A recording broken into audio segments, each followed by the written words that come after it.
Hey everyone, Bensley here with week 8 of the Search for a Budget Gem, the series where I roll dice to pick a random game that costs under $10.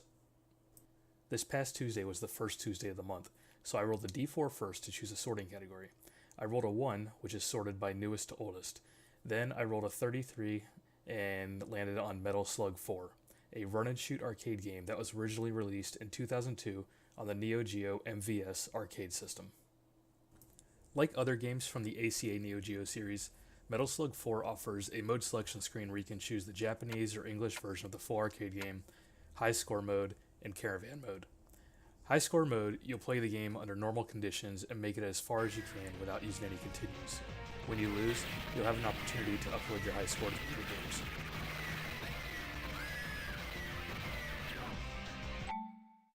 In caravan mode, you'll try to get the most points that you can before the timer expires, or until you run out of lives.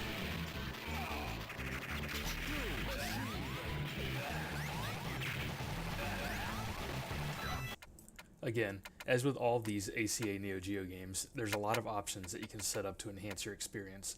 You can change things like the number of lives you're given, if you want there to be blood or not, and filters for the display and or the audio, just to name a few.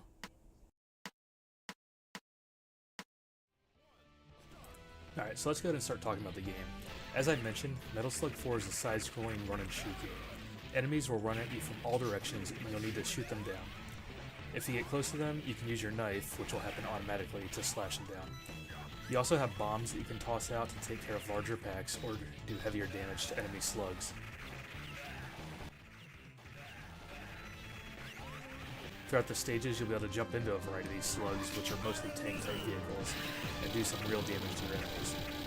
Aside from the traditional slug, you'll be able to jump on a cat-like slug with higher mobility, but no protection from enemy fire, a forklift, and some enemy slugs with heavy cannons or blades.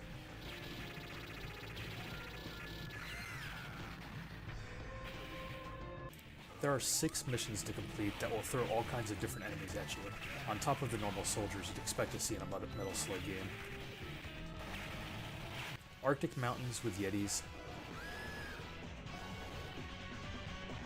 city ruins overrun with zombies,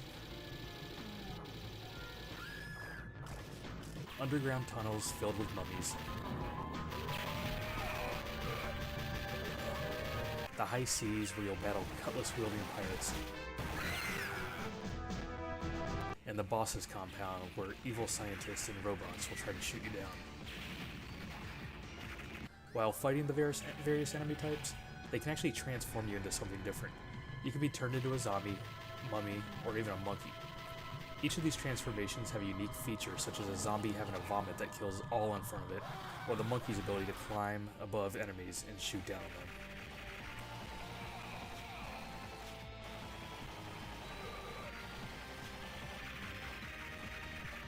The graphics are nicely drawn sprites with a classic 90s arcade look.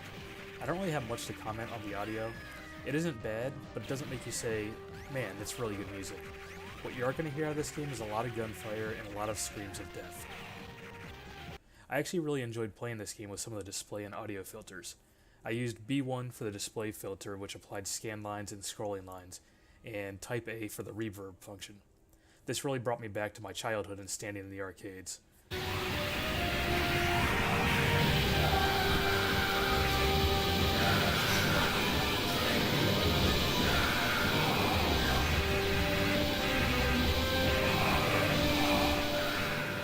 Side note, I went back and tried these settings on Mark of the Wolves, but it didn't have the same effect for me there. It just works really well for Metal Slug.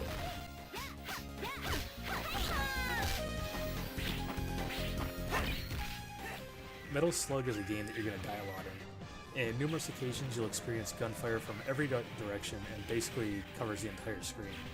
There were several times playing that I would die, spawn, die, requiring to continue. Remember that it is an arcade game that was meant to eat your quarters. In my playthrough, I had to continue 49 times. Now, assuming it's 50 cents per play, that's $24.50 I paid to beat this game.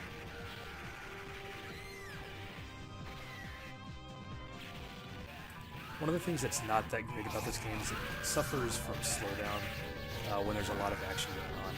These ACA series games are usually pretty true to the arcade, so I have to believe that it was present in the arcade as well. It doesn't ruin the experience, but it's just something to be aware of if that bothers you.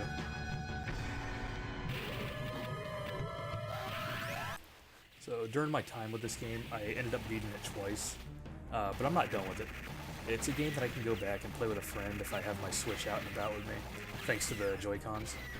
The Caravan mode is great to go back to again and again because it's just 5-minute gameplay on the easier part of the game, so you can jump in, kill some bad guys, and then be done for a while, and still get your fix of Metal Slug. It was kind of tough for me to decide on whether or not this game was worth it. On one hand, it's $8 for a game that lasts a little bit over an hour. On the other hand, it would have cost $20+ to beat this game in the arcade. I'm going to say it was worth it for me, but I'd probably say this with any Metal Slug game if it were my first. If you already own a Metal Slug game, you have an idea what you're getting yourself into with another one. If you don't have one, I do suggest the series to you, and would recommend the Metal Slug X, which is also on the Switch, which is often regarded as the best in the series. Alright, so that's my review of Week 8's game, Metal Slug 4. If you enjoyed the video, please like and share. If you want more of this series, go ahead and hit that subscribe button and I'll get a new video to y'all each week. You can also check out my website for some spotlights on other games throughout the week, www.bensley.reviews.com. If you have any feedback on how I can improve, please leave a comment and I'll see what I can do. Thank you all for tuning in. Now enjoy some more gameplay from Metal Slug 4.